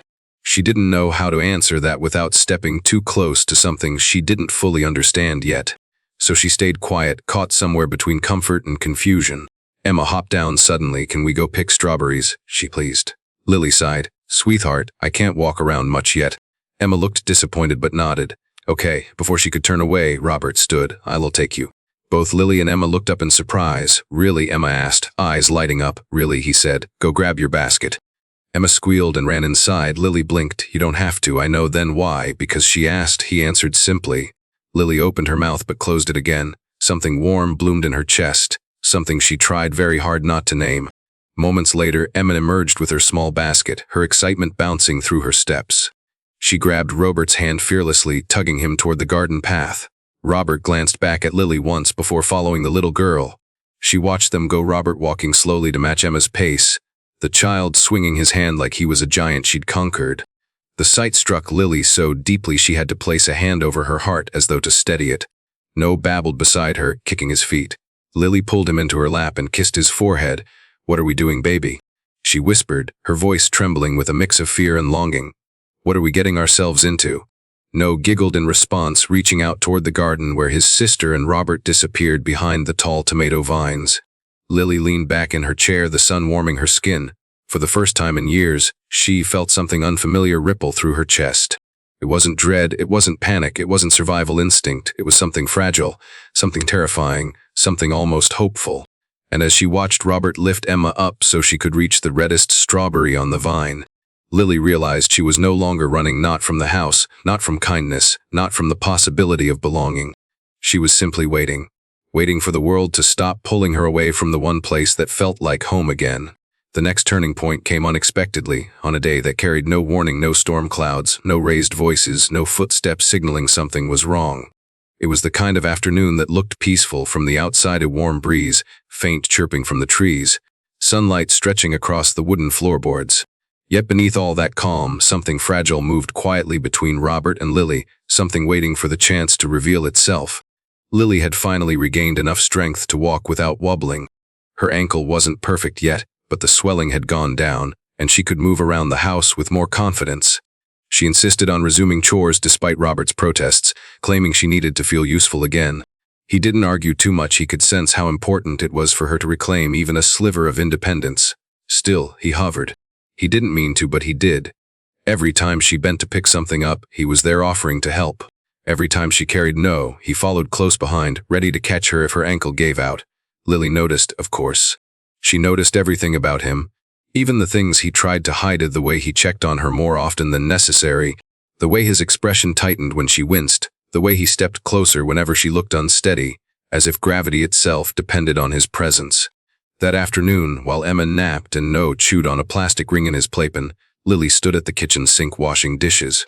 The window above the sink framed the garden green full alive. She focused on the warm water, the scent of the dish soap, the repeated motion of scrubbing and rinsing. It felt grounding, normal. Domestic tasks had always been her anchor, a way to remind herself that even chaos could be softened through routine. Robert entered the kitchen quietly, holding a mug of chamomile tea. He placed it beside her without a word, careful not to startle her. Lily glanced at the cup, then at him. "Thank you," she said. "You've done so much already. It's tea, Lily," he replied. "Not a grand gesture. It is when someone rarely does anything for you," she murmured. Robert paused. "You deserve help," he said. "You deserve more than help." She didn't answer. She looked down at the water instead. He watched her for a moment, noting the faint tension in her posture, the way her shoulders curled inward whenever she felt unworthy. He hated that. He hated how deeply life had carved doubt into her. "You don't have to act like you owe me something," he said. "I'm not keeping score." She shook her head gently. "I know. But that's what makes it harder." He frowned, stepping closer. "What do you mean?" Lily rinsed a plate and set it aside. "Kindness is harder to accept than cruelty, Robert. Cruelty, understand. I know where it comes from. I know how to protect myself from it. But kindness," she inhaled shakily. "Kindness makes you want to stay, and staying is dangerous for people like us." His chest tightened. "People like you. People who lost everything," she said quietly. "People who learned not to expect anything better." Robert swallowed, the words hitting him deeper than she knew. "And what if staying isn't dangerous?" "It always is," she whispered. Before he could respond, a sudden thump from the living room made them both turn. Noah, who had been playing quietly, had knocked over his toy basket and was now hitting the wooden floor with a colorful block, as if announcing he required attention immediately. Lily let out a soft laugh, wiping her hands on a towel. She walked toward the living room, but her ankle, though improved, still wobbled slightly under her weight. Robert moved instinctively, steadying her elbow before she could stumble. She froze. He froze too. Their eyes met, close, too close, and something unspoken sharpened in the air between them. Lily hesitated, her breath catching. Robert didn't let go. Not immediately. Not until the moment stretched thin enough to startle both of them. Then she gently pulled her arm back, and he let his hand fall to his side.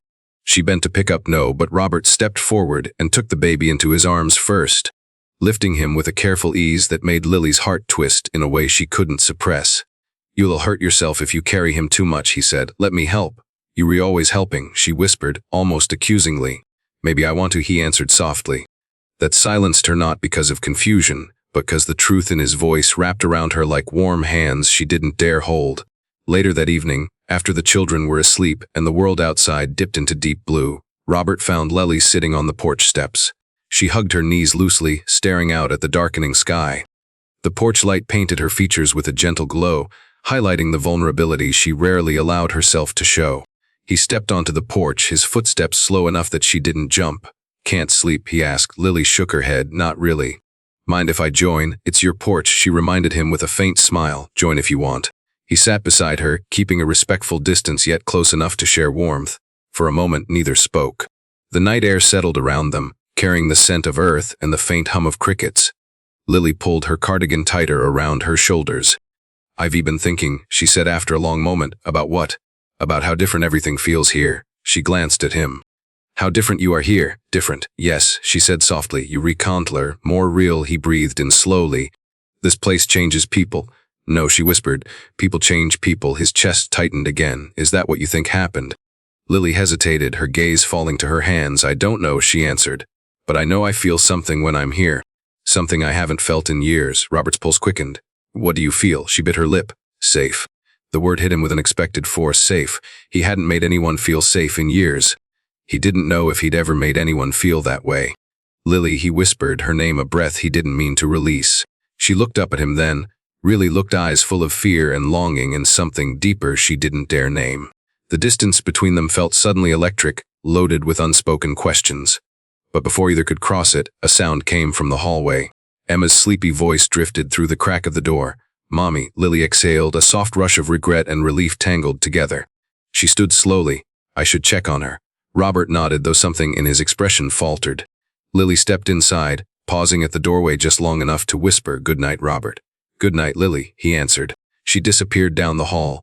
He remained on the porch, staring into the dark yard, heart unsteady. Something was changing, something delicate, something neither of them was ready to name, and yet both knew they were already standing at the edge of it. The shift reel, undeniable, began the following week, though neither Robert nor Lily knew exactly when it happened. It simply unfolded quietly but steadily, woven into the fabric of their days.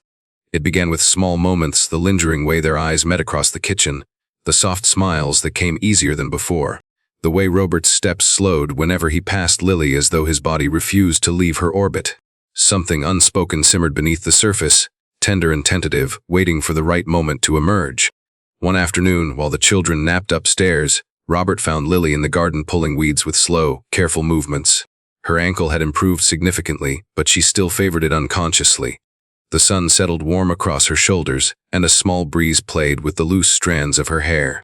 She worked quietly, humming a faint melody that floated through the air like a forgotten lullaby. Robert stopped at the edge of the porch, watching her for a moment longer than necessary. It wasn't intentional, it simply happened. Something about her, about this simple domestic scene, anchored him in ways he wasn't prepared to analyze. "Should you be doing that?" he asked eventually, stepping down from the porch.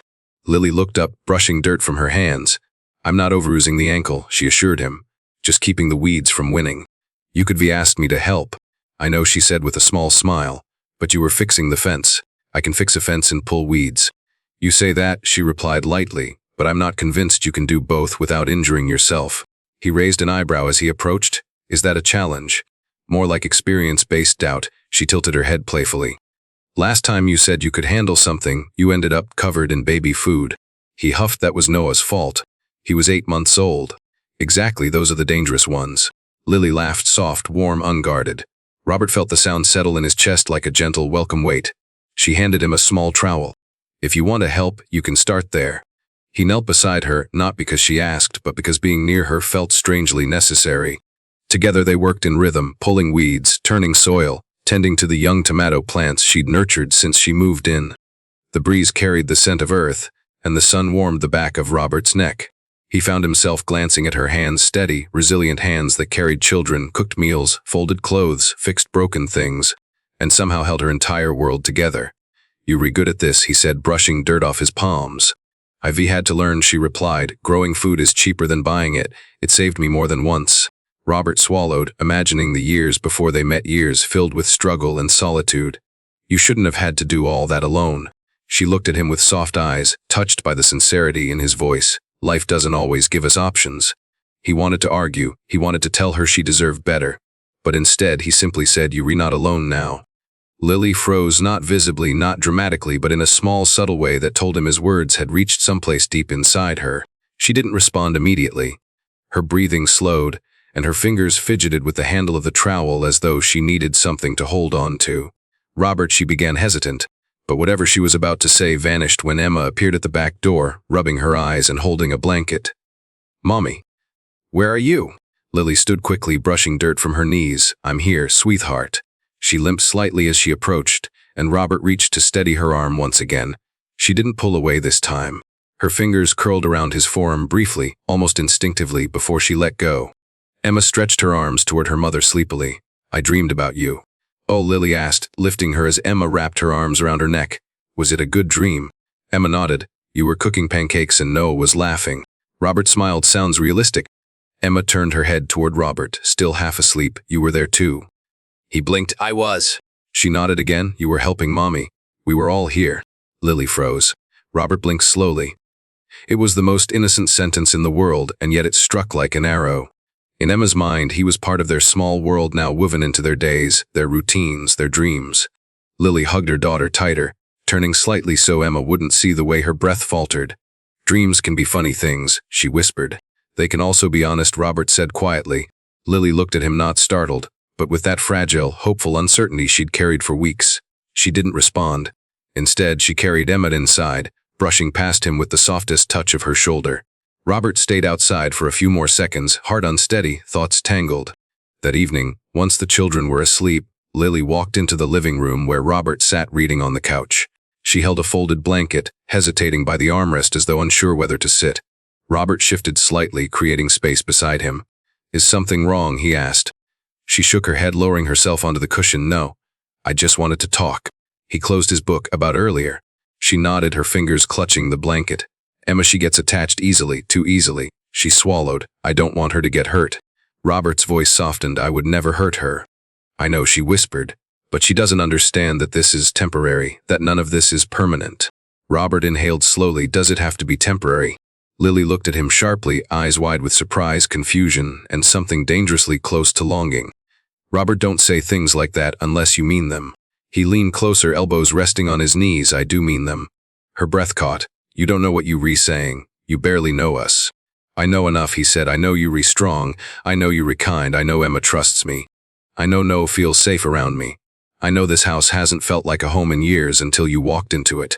Lily pressed a hand to her chest, overwhelmed. This is too much. You re-recovering, you re-emotional, your life has been shaken. Maybe this feels bigger than it is. It feels big because it is big, he said, voice steady. But not in the way you fear. She blinked back, the sting in her eyes. What if I make the wrong choice? What if staying ruins everything? What if? Lily, Robert reached out, gently taking her hand. She didn't pull away. Her fingers trembled but remained curled against his. You re-not ruining anything. You re-saving something. You re-saving me. She stared at him, breath trapped in her throat. His voice softened, barely above a whisper, stay. Her lips parted as if to answer, but no words came.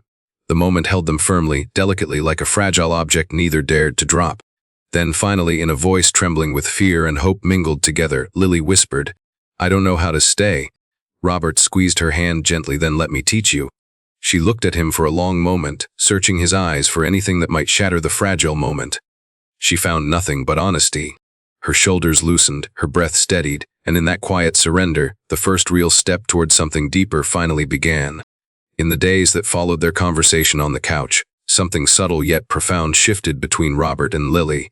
It wasn't dramatic, no sudden confessions, no whirlwind declarations, but something equally powerful happened. They stopped pretending. They stopped pretending there wasn't a pull between them. They stopped pretending their lives hadn't intertwined. And without any official agreement, without any grand moment sealing it, they both started moving through the house, as though sharing a home was no longer a temporary arrangement, but the start of something real. Something tender, something fragile they were both learning to handle with care. Robert noticed it first in the small morning rituals. Lily made coffee exactly the way he liked without asking. He reached for bowls without needing to be told where they were. Emma climbed effortlessly onto his lap during breakfast as though she had done so her entire life. No crawled toward him the moment he entered a room, arms raised in a demand to be picked up. These weren't the habits of guests anymore. They were pieces of a growing family dynamic, pieces that fit so naturally he often wondered how he had lived without them for so many years. For Lily, the shift was both comforting and terrifying. Comforting because she had spent so long navigating instability and fear that the simple act of waking up in a place where she wasn't alone felt like warmth spreading through her chest. Terrifying because she knew how easily the world could take things away. She knew happiness was fragile. She watched Robert with caution, studying him the way someone studies sunlight, appreciative but afraid of being burned. Yet each day, each shared moment, chipped away a bit more of the protective shell she had built around herself. On one late afternoon, while Emma and No napped, Lily found herself standing in the doorway of the guest room where Robert was reading. She hesitated before knocking lightly on the doorframe. Do you have a minute? She asked. Robert looked up immediately, sliding a bookmark into place always. She stepped inside, unsure of how to begin. She held a small stack of papers in her hands, applications for jobs she had been too nervous to submit, listings for apartments far outside the city, handwritten notes of plans she had made before she ever expected kindness to come from a stranger's open door. I need to talk to you about something, she said. Her voice wavered. Robert set his book down. What is it? She drew a breath. I've been looking for places, homes, temporary shelters, cheap apartments, jobs I might qualify for. She looked down at the papers. I didn't want you to think I was assuming anything. He felt something heavy settle in his chest. Lily, I told you. I know, she said quickly. I know you want us here. But I don't want to depend on someone who doesn't owe me anything. She lifted her eyes to his. I've depended on the wrong people before. It cost me more than I can explain. Her voice cracked slightly. I can't afford to lose myself again. Robert rose from his chair, moving slowly so she wouldn't feel cornered. You won't lose yourself here. You don't know that, she whispered. I know you, he said. I know how strong you are. You couldn't lose yourself if you tried. She swallowed hard. I'm scared. So am I, he admitted, surprising her, terrified actually. She blinked in confusion. Why would you be scared? Because I haven't cared about anyone like this in years, he said. Because the thought of you leaving makes me feel like I'm losing something I just found. Her breath caught. She gripped the stack of papers tighter as though they might anchor her to the moment. Robert.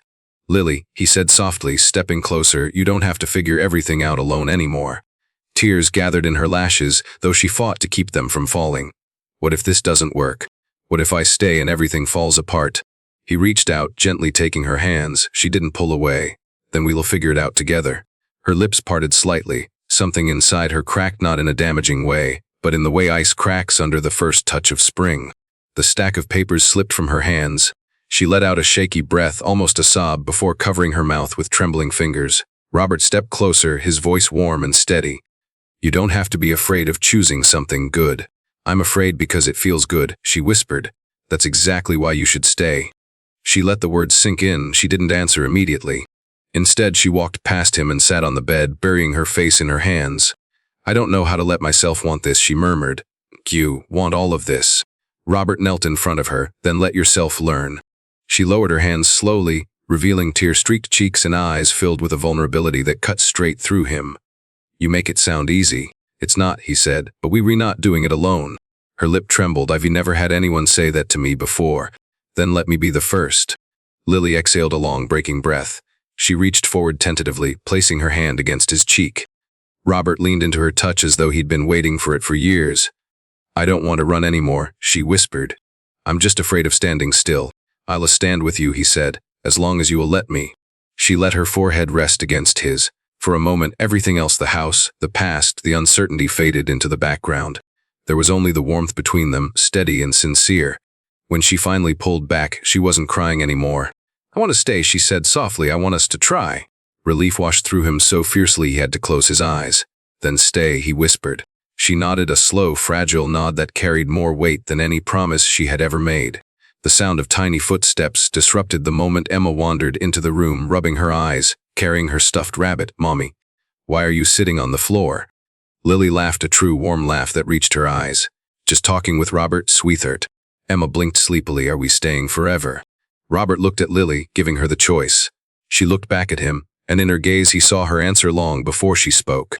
We're staying, Lily said gently, for as long as we can. Emma grinned and ran to hug them both. No's sleepy babbling echoed down the hall. And as Robert wrapped an arm around both Lily and Emma, holding them close, he realized something with startling clarity. He didn't just want them there.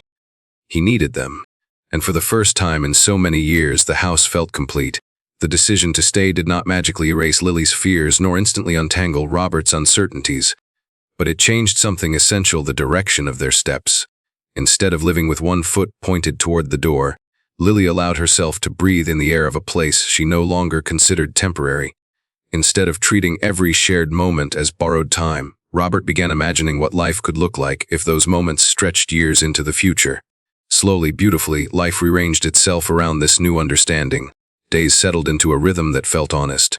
Lily woke early to the soft coos of No, while Emma padded into Robert's room in her pajamas to show him whatever drawing she had started at dawn.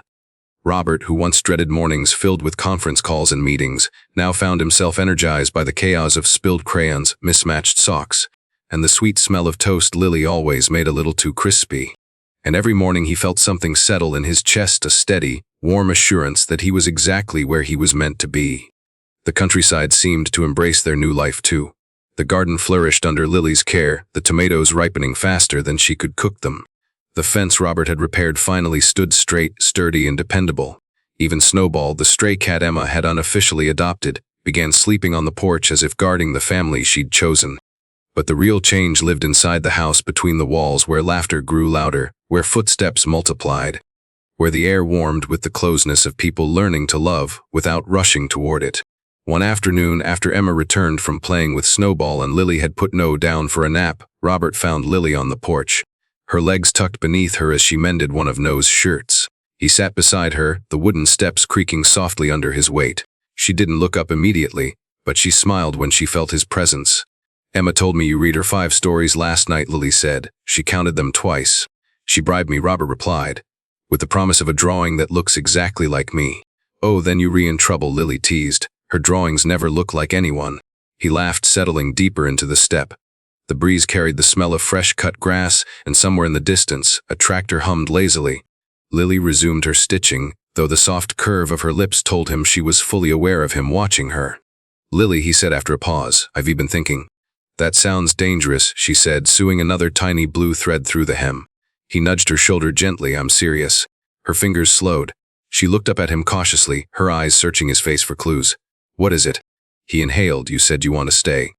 But I want to make sure staying means more than just being here because you ran out of options." The needle slipped through the fabric. She set the shirt in her lap and turned toward him fully, her expression earnest. "Robert, I didn't stay because I had nowhere else to go. I stayed because," she hesitated, her cheeks warming.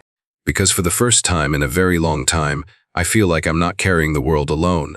He swallowed. "And I want to carry that world with you," he said, "if you will let me." Something shifted in Lily's eyes, hope, soft and bright, like a candle finally catching flame. She reached out slowly, letting her hand rest on top of his. "I want that too." The confession wasn't rushed or desperate. It was quiet and steady, spoken from a part of her heart she had long protected. Robert's chest tightened with emotion he hadn't felt since before his life became a blur of boardrooms and exhaustion. He lifted her hand and kissed her knuckles gently, a gesture so intimate Lily's breath caught. She didn't pull away. Later that evening, as the sun dipped low and painted the sky in shades of amber and rose, Robert cooked dinner while Lily set the table with Emma's help. No giggled from his high chair as Lily made exaggerated faces to keep him entertained. Robert watched her with a smile tugging at his lips, how easily she moved through his home now. How her presence filled every corner with light. When dinner was ready, they gathered around the table, and Emma insisted on saying something thankful, which she had recently learned from a picture book. She closed her eyes intensely and declared, "I'm thankful for Mommy and Robert, Noah and Snowball and pancakes." Lily laughed. Robert pretended to be offended. Pancakes came before him. Life was simple in that moment and profoundly complete. After dinner, Robert walked onto the porch with Lily while Emma played inside. The sun had nearly dipped below the hills, casting the yard in soft golden shadow. Lily wrapped her cardigan around herself, though the breeze was mild. Robert didn't think. He simply draped his own jacket over her shoulders. She looked up at him, surprised but warmed. "You were going to need that," she said gently. "I need you more," he replied before he could stop himself. Her lips parted and she exhaled shakily, her eyes softening. "Robert." He stepped closer, brushing a stray strand of hair behind her ear. "Lily, I want you here. I want Emma and Noah here. Not just for 10 days, not because I feel obligated, not because I'm lonely." His voice deepened. "Because you've made this house a home again. Because you've made me feel alive again." Tears welled in her eyes, not from sadness, but from the overwhelming relief of being wanted for who she was, not what she could offer. She placed a hand on his chest, feeling the steady beat beneath her palm. "You've given us more than I ever thought we could have." She wid, "A chance to rest, a place to breathe, a home." Her thumb brushed against the fabric of his shirt. "But you also gave us kindness without asking for anything back. That means everything to me." He leaned closer. "You mean everything to me." She drew in a soft, trembling breath. Then, finally letting herself step past every wall she had built, she whispered, "Kiss me." Robert didn't hesitate. He cupped her face gently, pulling her toward him.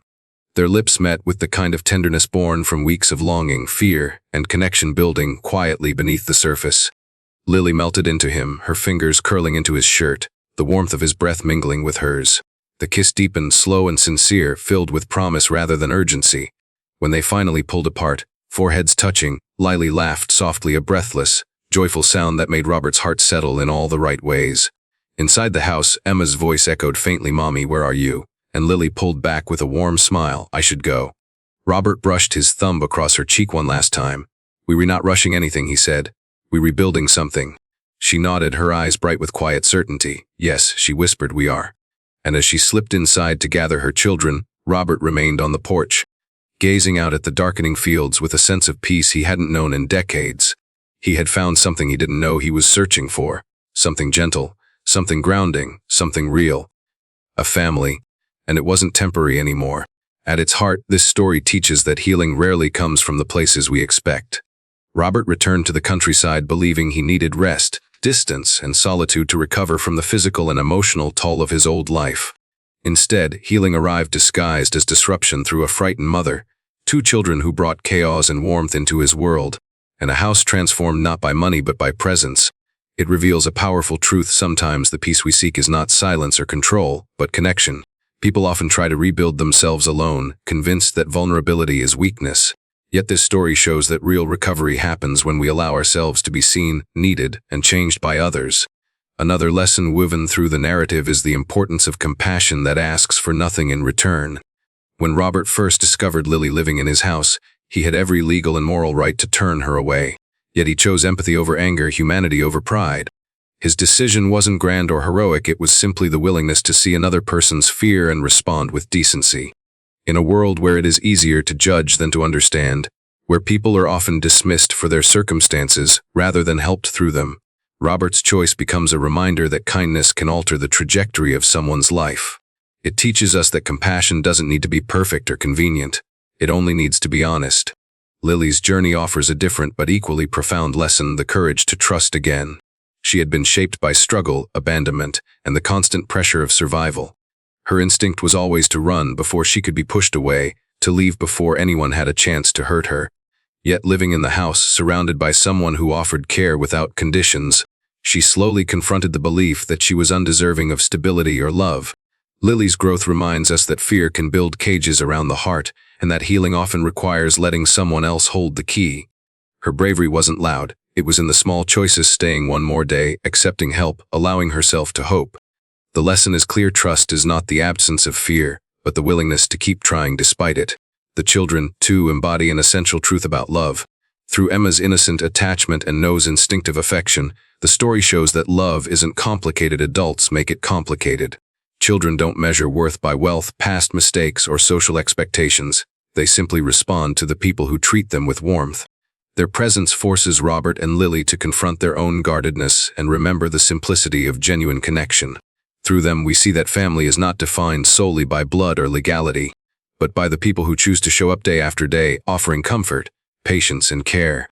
The moment of conflict triggered by Victoria offers one of the story's most important lessons. Not everyone will understand the choices that lead to happiness, and not every voice deserves space in a heart trying to heal. Victoria embodies society's harsh judgment: the voices that insist success must look a certain way and that worth is tied to status. Her intrusion exposes the gap between the world Robert left behind and the world he was building. The lesson here is to recognize which voices strengthen our lives and which ones merely echo expectations that do not belong to us. Robert choosing Lily's dignity over Victoria's approval underscores the theme that value lies not in reputation but integrity, not in wealth but compassion. At a deeper level, the story also teaches that home is not a place but a feeling. The physical house changed little at first. Its walls, floors, and roof remained the same, but the moment it became a space of comfort, laughter, shared meals, and mutual support, it transformed into something alive. Robert, who once believed home meant escape from pressure, learned that home can also mean belonging. Lily, who once thought home was something she had lost forever, discovered that home can be rebuilt when she least expects it. Together, they prove that home grows where kindness is practiced, where people choose each other, where hearts rest without fear. Finally, the story reveals that love is not a sudden spark but a gradual unfolding. It is built in the unnoticed moments: shared chores, quiet conversations, small gestures of care. It grows when someone chooses to stay during conflict rather than walk away. It strengthens when two people allow vulnerability to replace pride, honesty to replace assumptions, and hope to replace fear. The lesson is that love isn't something we wait for, it is something we nurture. And often, the right love doesn't sweep us off our feet, it gives us solid ground to stand on. In the end, this story teaches us that life's greatest gifts arrive through the unexpected. That the people who heal us may be those we never imagined meeting. That belonging is born from choices, not circumstances. That kindness creates safety and safety makes room for love. And above all, it teaches that even the most wounded hearts can learn to trust again when someone is willing to stand beside them, patiently, consistently, without conditions. Because healing doesn't happen in isolation. It happens in connection with others, with ourselves, and with a hope that home can be found again, even in the most unlikely places. If you found this content helpful, don't forget to like, subscribe, and turn on the notification bell so you won't miss any of my latest videos. If you have any ideas or topics you'd like me to cover, leave a comment below. I always read all your comments.